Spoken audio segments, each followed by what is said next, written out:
My name is Ben Bauer. I'm currently serving as pastor at Trenton First United Methodist Church in the Downriver area.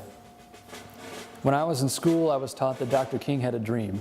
I learned that that dream came from the belief that God had created all people the same. And I learned that there was no difference between myself and other people, regardless of the color of their skin or ethnic origins. And while none of those things that I learned are untrue, they allow me to believe that the playing field of the world was even, which then blocked me from understanding why some folks in my neighborhood took issue with a black family moving in, or why my friends' parents had given their children different lessons about the role of authority figures than I had received. All of the same stopped me from questioning why areas surrounding cities like Detroit and Chicago continue to be some of the most racially segregated in the nation. It held me back from questioning why one of my college professors would frequently get pulled over during his commute to work only to be let go without charge. It put up barriers to understanding the color of my own skin, to think of myself as a white American. And once I began to understand myself, paying attention to what my brothers and sisters had to say became a central component to my discipleship.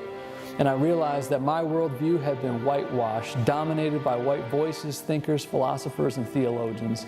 And I came to understand that my perspective, while technically being normative, is anything but.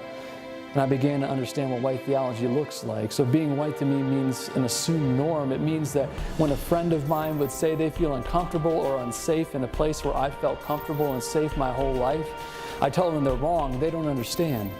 How could they feel out of place in an area that's low poverty, low crime, and white? They don't get the norm. They don't get how safe my neighborhood really is. And they should stop making this an issue about racism and realize their own reverse discrimination against me.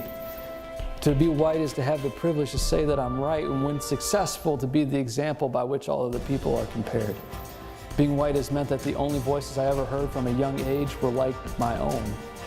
So to me, being white and living into the dream of Dr. King means owning that privilege and surrendering it. The dream of Dr. King only becomes a reality when all people get a voice and when all voices are truly heard.